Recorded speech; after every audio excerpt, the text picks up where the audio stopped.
미국에서 결혼해 예쁜 두 딸을 낳고 남편의 직장을 따라 서울에 온 선주 씨.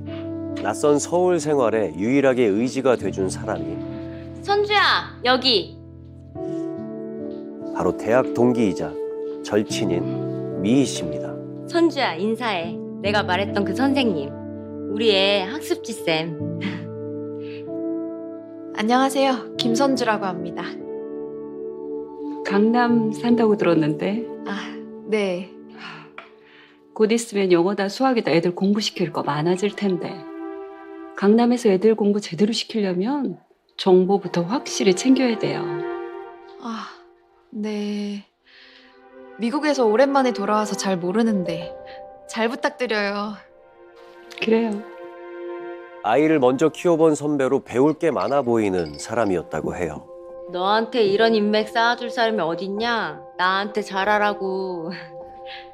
그리고 선생님 애들 교육뿐만 아니라 부동산으로 엄청 돈 버셨어. 집이 72평이야. 뭘 그런 것까지 얘기하고 그래. 와, 정말요? 무엇보다 선주 씨의 호감을 산 건 같은 종교를 갖고 있다는 것이었어요. 아, 맞다. 너 교회 다니잖아. 선생님도 엄청 독실하셔. 애들 아플 때 선생님 기도 한 번이면 싹 나. 병원 안 가도 돼. 진짜 싹 나. 그쵸, 선생님? 아유 뭘. 정말. 저도 교회 다니는데 은혜 받으셨나 봐요. 우리 잘 맞는 것 같네. 통하는 게 많은 세 얘기도 사람은 나누고 그래요. 곧 모든 걸 공유하는 절친이 됐습니다. 그러던 어느 날 아이 둘을 데리고 선생님 집을 찾은 선주 씨. 그래 어서 와. 저희 애들이에요. 인사해야지. 안녕하세요. 아유 이뻐라. 잘 왔어. 들어가. 그 손엔 평소와 달리 짐이 한가득 들려 있었습니다. 왔어, 선주야? 뜻밖에도 그곳엔 친구야, 인사해. 친구 미희 씨와 두 아이도 먼저 들어와 있는 상태였어요. 엄마 친구야. 인사해. 안녕하세요. 너희들 이제 사이좋게 지내야 된다. 알았지? 과자 먹어. 이리 와.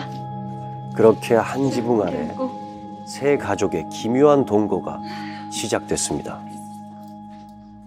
자, 스토리가 변화무쌍한데 잘 따라오셔야 합니다.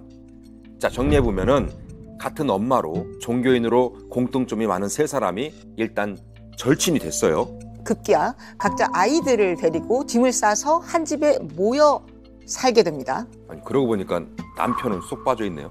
그렇죠. 이게 놓쳐서는 안 될 핵심 사항이에요. 가스라이팅이 범죄로 이어지기 전에 공통된 특징, 패턴 이런 게 있는데 그 시작이 바로 이겁니다. 공감대를 만들어서 은밀하게 그리고 친밀하게 내 삶에 스며든다는 겁니다. 어디까지나 내 편일 것처럼, 날 위해 모든 걸 해주는 것처럼 정서적으로 친밀감을 느낄 수 있게 만들어야 그 다음 단계로 넘어갈 수 있으니까요. 선주 씨와 미희 씨가 감히 넘볼 수 없는 선생님만의 능력이라 여겼던 게 하나 있었어요. 아멘. 아멘. 자 이제 먹자. 잘 먹겠습니다. 엊그제 꿈에 손주야, 네가 남편이랑 그렇게 싸우더라? 아니 너는 화가 나 죽겠는데 남편은 적반하장이더라고. 손찌검까지 하려고 들고 말이야. 정말로 그랬어? 그게 사실 저 어제 남편이랑 이혼한 애 만에 엄청 싸웠거든요. 그 사람이 화가 나면 손이 먼저 올라가고 좀 그래요. 바로 선생님의 영적 능력이었어요. 아무튼 선생님이랑 하나님은 뭔가 있는 것 같아요. 선생님한테 함부로 해서 잘된 사람 못 봤다니까? 사람들이 그걸 알면 못 그러진 않대. 맞아요. 두 사람 눈에 선생님은 수시로 하나님의 지시를 받은 것처럼 보였다고 해요. 얼마 전에 기도하는데 하나님 목소리가 들리더라.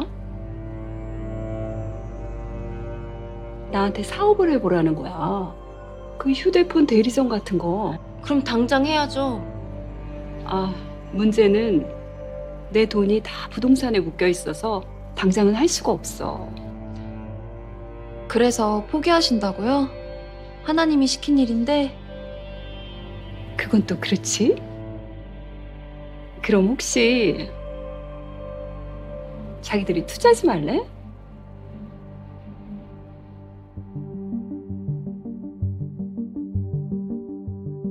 그 선주 씨와 미희 씨가 이 선생님 영적 능력을 믿을 수밖에 없었던 게 다른 사람들로부터 선생님 영적 능력 정말 대단하다. 나도 직접 봤다. 이런 증언들을 자주 들었다고 합니다. 이건 친밀하다 못해 선생님이라는 사람을 우러러본 건데요. 그런데 어이없는 게 이 투자자를 설득한다는 명분이 오로지 하나님의 지시, 그거라는 거잖아요. 그렇죠. 중요한 거는 이 말을 들은 선주 씨와 미희 씨의 마음이 흔들렸다는 겁니다. 먼저 투자를 결정한 사람은 미희 씨였습니다. 가정주부였던 미희 씨가 이 투자금을 끌어모으는 방법은 대출밖에 없었어요. 총 1억 800만 원. 그 큰 돈을 아무 조건 없이 투자를 한 겁니다. 그런데 이 사실을 알게 된 미희 씨의 가족들이 어땠겠어요? 당연히 난리가 났겠죠. 아니 뭘 믿고 대출까지 받아서 투자를 하느냐. 그거 못 받으면 어떡할 거냐. 당연히 걱정될 수밖에 없었잖아요. 근데 어이없는 상황에 결국 가족들은 등을 돌리게 됩니다. 그러니까 7개월을 버티던 미희 씨는 이렇게 무시당하면서는 못 살겠다 싶었는지 두 아이를 데리고 가출을 합니다. 오갈 곳 없는 이들을 받아준 게 바로 선생님이었고요. 그 사업자와 투자자의 동거, 참 기묘하지 않습니까? 그렇죠. 그런데 이해가 안 되는 것은 이런 미희 씨의 상황을 보고도 선주 씨가 투자를 결정했다는 겁니다. 그리고 이 투자를 하는 방법 또한 별로 다르지 않았습니다. 미국에 살고 있는 친정엄마가 강남에 아파트를 하나 갖고 있었대요. 그걸 담보로 대출을 받고 또 개인 신용대출을 받고 전세 보증금까지 끌어모은 돈이 무려 9억입니다. 선주 씨 남편이라고 가만히 있을 리가 없죠. 싸울 일이 하나 더 늘었으니 부부 사이는 더 나빠졌고요. 선주 씨는 급기야 이혼까지 생각을 합니다. 누군가의 조언이 필요했지만 이제 가족이며 친구며 모두 미국에 있으니까 선주 씨가 미희 씨와 선생님한테 속 터놓고 얘기를 한 거죠. 선주 씨는 어느 순간부터 선생님에게 많은 걸 의지하고 있었어요. 저 어떡해요? 저 너무 이혼하고 싶은데. 저 혼자서 애들 어떻게 키워요? 선주야. 아니 그래도 내가 요즘 널 위해 기도 많이 하고 있어. 이혼도 결혼 생활을 이어가는 것도 선뜻 결정할 수 없었던 그때 선주야. 너 혼자서도 애들 잘 키우고 잘 살 수 있대. 하나님이 그러신다. 정말요? 너 일단 집에서 나와. 너 그래야 돼. 그래, 선주야, 나와. 어? 선생님의 확신에 찬 말에 선주 씨는 마음이 한쪽으로 기울었어요. 정 갈 데 없으면 우리 집으로 와. 그래, 나랑 애들도 받아주셨잖아. 셋이 살면 행복하겠다.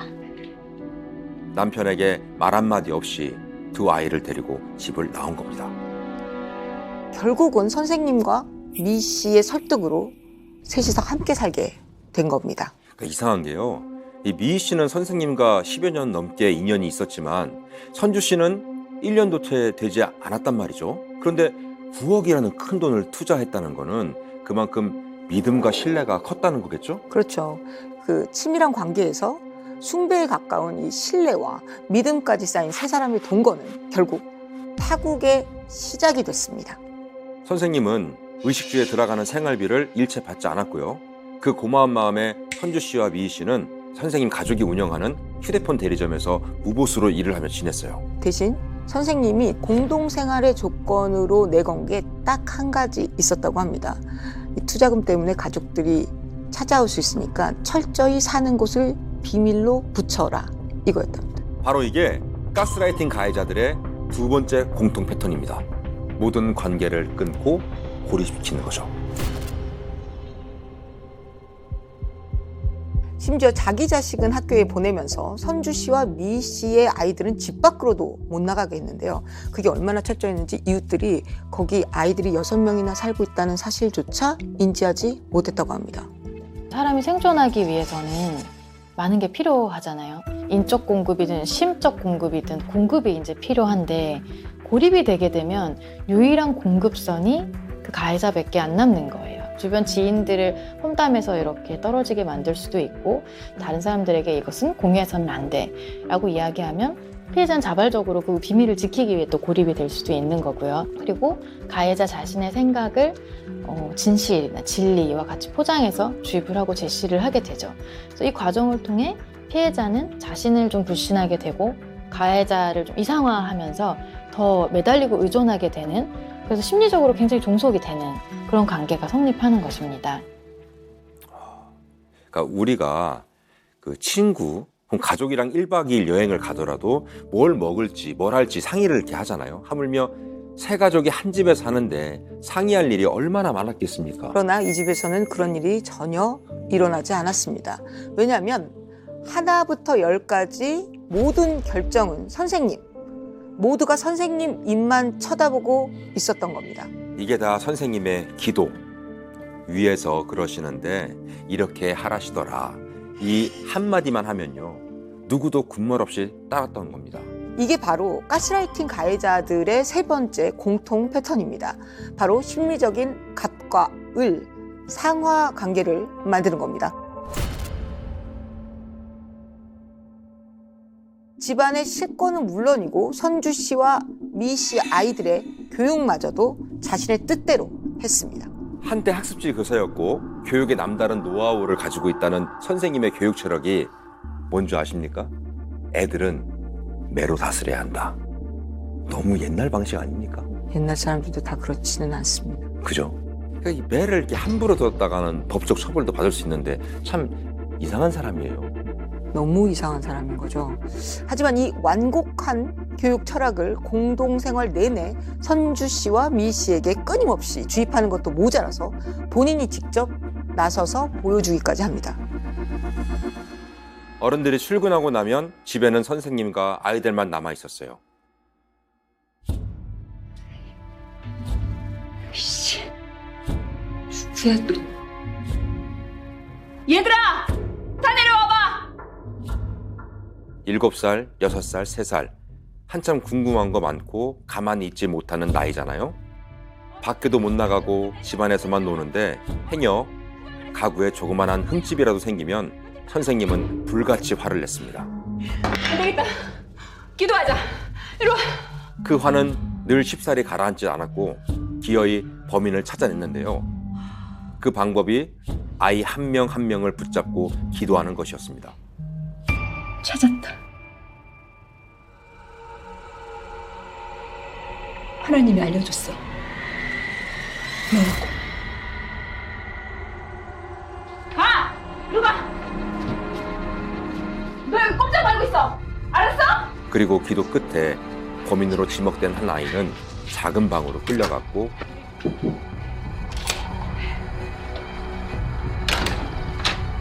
나머지 아이들은 베란다에 가뒀습니다. 저건 상습적인 아동학대죠. 선주 씨와 미 씨도 모자라서 그 어린 아이들까지 그렇게 자기 뜻대로 해야만 했던 겁니까? 정말 이해할 수가 없습니다. 베란다에 아이들을 가둬놓고 화장실을 갈 때만 문을 잠깐 열어줬다는데 심지어 밥도 하루에 한 끼만 먹였다는 겁니다. 그 이유가 더 과관입니다. 저렇게 가둬도 정신을 못 차리니 굶겨야 한다는 거였어요. 그리고 그 한 끼도요, 간장이 반찬의 전부였다고 합니다. 이 선생님이 이렇게 자신들의 아이를 학대하고 있다는 사실을 선주 씨와 미 씨는 알고 있었을까요? 그 엄마들이 출근한 사이에만 학대를 했다고 해도요, 온몸에 남아있는 상처들이 있잖아요. 그거를 어떻게 설명을 하겠어요? 그런데 이 선생님이라는 사람은 이 모든 사실을 감추지 않았습니다. 오히려 선주 씨와 미 씨 앞에서 당당하게 이야기했습니다. 아니 도대체 애들 교육을 어떻게 시키는 거야? 어? 가구에 자꾸 흠집이나 내고 10대 때려서 안 되면 20대 때리고 안 되면 30대! 애들이 내가 무서워서라도 말을 듣게 했어야지. 내가 꼭 나서서 이렇게 째려야겠어? 나도 이러기 싫어. 어?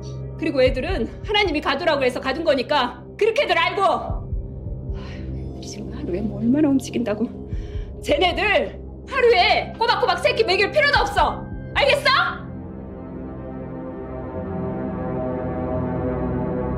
너희들이 못해서 내가 나서지 않았냐. 두 엄마를 비난하고 그 아이들을 가두는 것도 하나님이 시켜서 그런 거다. 학대를 저지른 건 본인이면서 자기는 의도가 없었다고 쏙 빠져나가는 거잖아요. 정말 악랄합니다. 두 가족을 자기 집안에 고립시켜 놓은 데다가 심리적으로 또 갑의 위치에 있잖아요. 그렇게 차곡차곡 쌓은 가스라이팅의 결과가 이렇게 나타나는 거겠죠. 왜냐하면 그 통제가 유지가 되려면 좀 분위기가 공포스러워야 하잖아요. 언제든 처벌될 수 있고 누구라도 처벌될 수 있고 처벌의 강도는 오로지 선생님에게 달려있어요. 붙들어 두고 찬양을 자기를 계속하게 만들기 위한 방법 중에 하나로 잘못하기 없는데 마치 잘못을 한 것처럼 이렇게 만들므로써 죄책감도 유발했을 거예요. 그래서 더 복종케 하는 두려움, 죄책감, 수치심을 유발하는데 효과적으로 이 아이를 사용했었을 것 같아요. 진짜 걱정되는 거는요. 범인으로 지목된 아이예요. 맞아요. 선생님의 기도 끝에는 범인으로 지목된 아이가 늘 한 명이었습니다. 선주 씨의 큰딸이었습니다. 그 방 안에서 무슨 짓을 저질렀을지 그걸 또 어떻게 압니까? 설마 했었던 일이 실제로 벌어지고 맙니다. 선생님은 의자에 묶어놓고 실로폰 채나 나무 막대기를 휘둘렀다고 해요. 이 선생님의 말도 안 되는 학대가 계속될 수 있었던 것은 말리는 어른이 단 한 명도 없었기 때문입니다. 오히려 가담자가 생겼죠. 엄마가 집에서 얌전히 놀라고 했잖아. 왜 또 가구에 흠집을 내, 왜? 내가 안 그랬다고. 너 지금 말 대꾸하는 거야? 얼른 선생님한테 죄송하다고 해! 내가 안 그랬는데. 그렇게 말로 해서 되겠니? 자,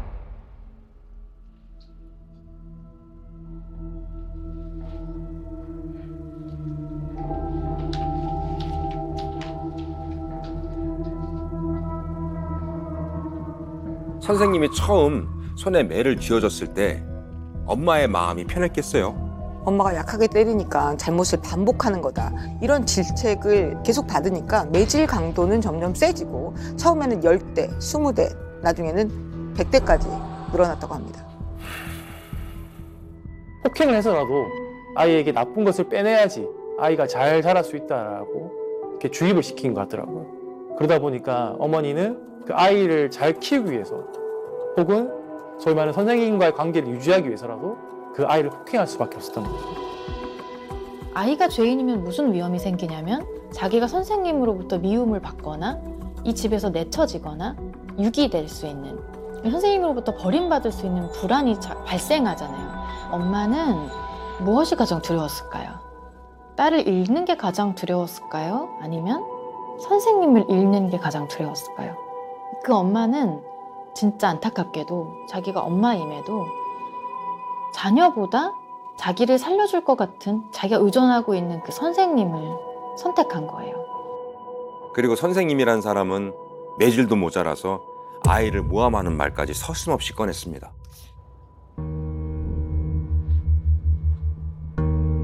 선주야, 이리 와봐. 네?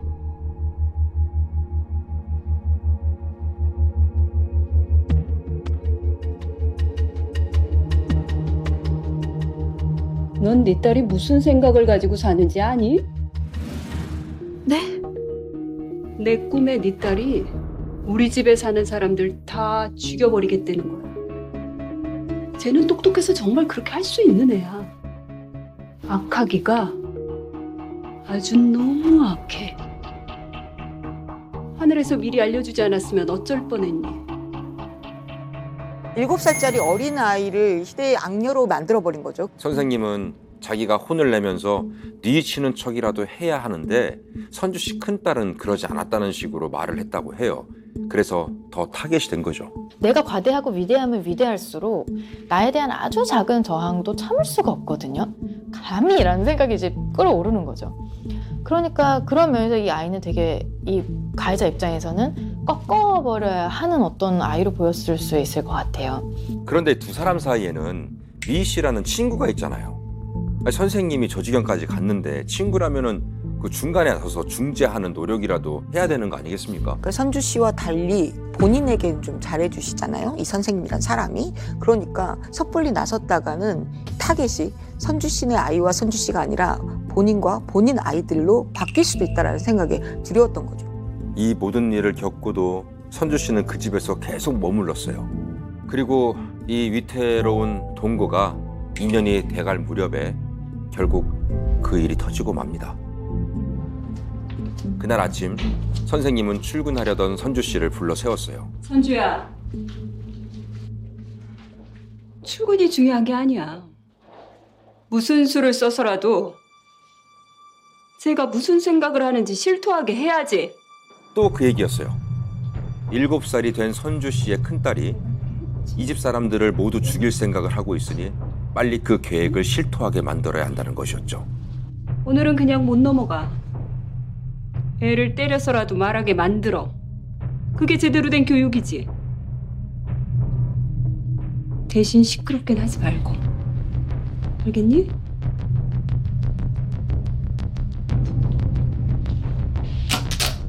그 길로 큰딸을 원목 식탁 의자에 앉혀 테이프로 묶어놓은 선주 씨. 엄마 왜 그래? 아빠.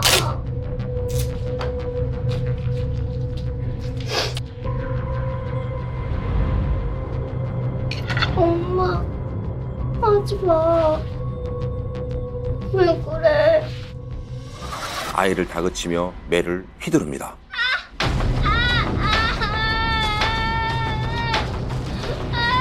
얘 그렇게 약하게 때려서 되겠니?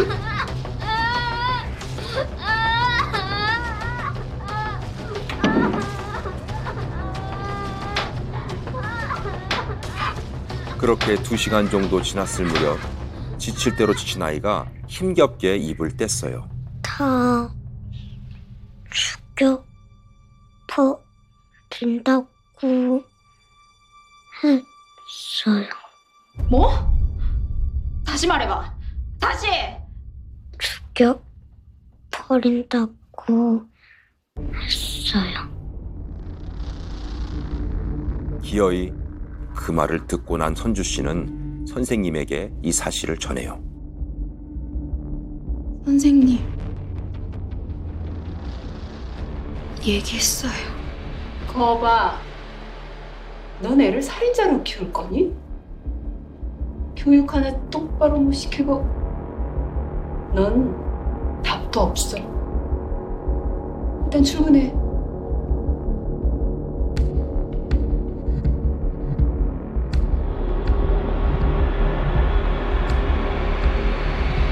선주 씨가 출근한 후 큰딸이 있는 방에 조용히 들어가는 선생님.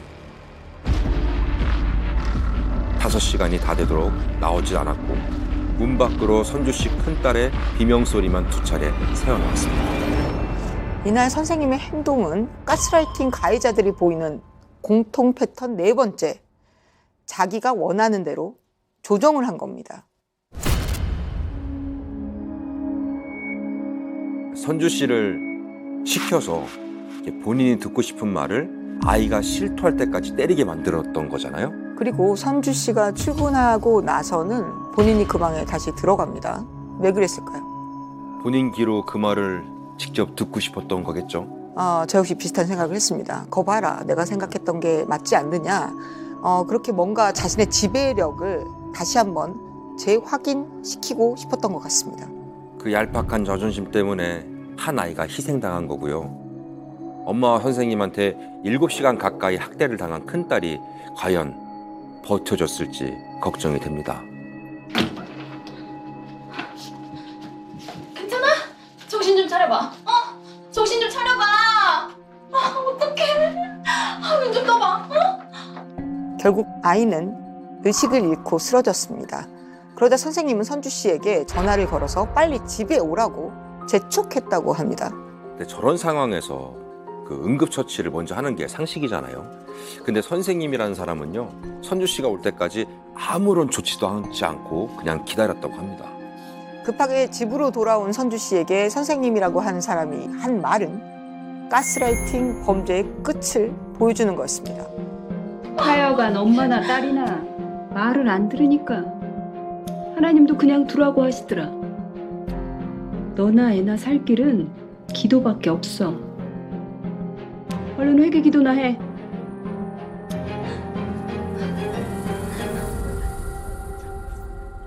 이 엄마가 선생님이 두렵고 선생님으로부터 버림받지 않는 게 최대의 목표였던 것과 똑같이 그 생각을 공고하게 만드는 게 선생님의 목표예요. 죄책감을 유발하는 거죠. 죄책감을 유발하면 용서받기 위해 더 두려움을 가지게 되잖아요. 그거였지 않았었을까 싶어요. 그리고 책임 회피. 자기는 발을 빼고 이 도구인 엄마한테 죄를 뒤집어 씌우는 거죠. 네, 그런 두 가지 이유였을 것 같아요.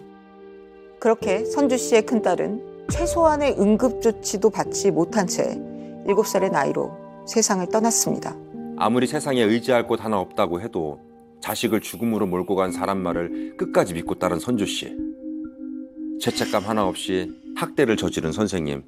행여 화살이 자신에게 돌아올까 지켜만 본 방관자 미희 씨. 이건 세 사람이 같이 아이를 죽인 거나 마찬가지인 겁니다. 이기적인 어른들 때문에 아까운 목숨을 잃은 7살 아이. 그 진실이 세상에 알려진 건 무려 5년이 지난 뒤였습니다. 자신들의 범죄를 은닉할 장소를 찾아 그들은 3일간 전국을 돌아다녔습니다. 엄마인 선주 씨 역시 함께였죠.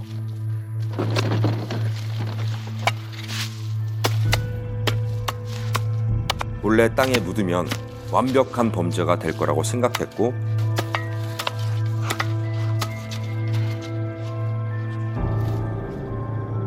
선주야, 이게 다 널 위한 거야.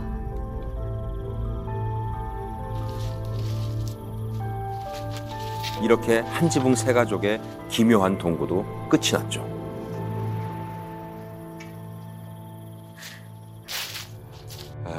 이 세 사람은 자신들이 한 짓이 세상에 드러날 일이 없을 거라고 철석같이 믿었겠죠. 그랬던 것 같아요. 하지만 선주 씨 남편 때문에 그 꼬리가 잡혔습니다. 이 선주 씨가 집을 나올 때 미 씨하고 선생님을 제외한 모든 사람하고 연락을 끊었었잖아요. 그랬죠. 오랜 시간 연락이 되지 않자 선주 씨의 남편이 자신의 어머니의 집으로 두 딸의 전입신고를 해놓고 다시 미국으로 돌아갑니다. 그때 이미 큰딸이 세상을 떠났다는 거를 남편은 모르고 있었겠네요. 네, 그 당시에 장기 결석 초등학생들의 사건이 끊이지 않았습니다. 그러다 보니까 정부에서는 전국에 있는 초등학생 장기 결석자에 대한 전수조사를 하게 된 거죠. 그래서 경찰이 어머니에게 왜 아이가 어디 갔냐 물어보니까 아이가 5년 전에 실종이 됐다고 말했습니다. 아이가 없어졌다면은 경찰에 신고를 하거나 혹은 아이를 찾기 위해서 노력을 했을 건데 근데 부모는 아무런 노력을 하지 않았던 거죠. 그래서 경찰의 추궁 끝에 어머니는 아이를 죽였다고, 살해했다고 진술하게 됐습니다. 야산 구덩이 앞에 서서 흐느끼기 시작하는 여성. 옆에선 경찰이 여성의 눈가를 연신 닦아주지만 눈물은 그칠 줄 모릅니다. 친딸을 때려 숨지게 한 42살 박모 씨. 하지만 선생님은 모든 정황 증거가 다 밝혀진 후에도 끝까지 자신은 죄가 없다, 당당하다 이런 주장을 했습니다. 모자를 쓴 채 고개를 푹 숙이고 호송 차량에서 내리는 여성. 42살 여성 박모 씨의 큰딸 시신을 야산에 함께 안매장한 45살 이모 씨입니다. 이 씨는 큰딸 학대에 가담하지 않았다며 또박또박 혐의를 부인했습니다. 엄마의 선택이 넘어갔어요. 자기가 스스로 자수할 테니까 이거만 자기 좀 도와달라고 그러고 제 눈물을 흘슬 넘어가가지고 한달을 이랬어요. 큰딸의 학대를 부추기고 주도한 사실도 없다고 주장했습니다. 아니요, 절대 아니에요. 그건 절대 아니고요. 저는 아파하고 누워있었거든요. 제가 주도한 게 절대 아니에요. 하지만 재판부에서 선생님 징역 20년, 미희 씨 징역 6개월, 그리고 선주 씨에게는 징역 15년을 선고했습니다. 가스라이팅이 정말 무서운 이유가 바로 이런 겁니다. 학대 정황들이 밝혀지고 경찰 조사를 앞두고도 엄마인 선주 씨가 선생님과 그리고 친구 미 씨를 끝까지 보호하려 했다는 겁니다. 한 사람의 영혼을 파괴하는 것도 모자라 다시 돌아갈 길마저 막아버리는 정말 악랄한 범죄인 것 같습니다. 눈에 보이는 가시적인 피해가 없어 보여도 정말 사람을 멍들게 하고 영혼을 죽이는 문제라는 걸 좀 인지를 하고 사람들이 이것을 좀 심각하게 받아들이는 또 그 과정이 먼저 필요할 것 같아요.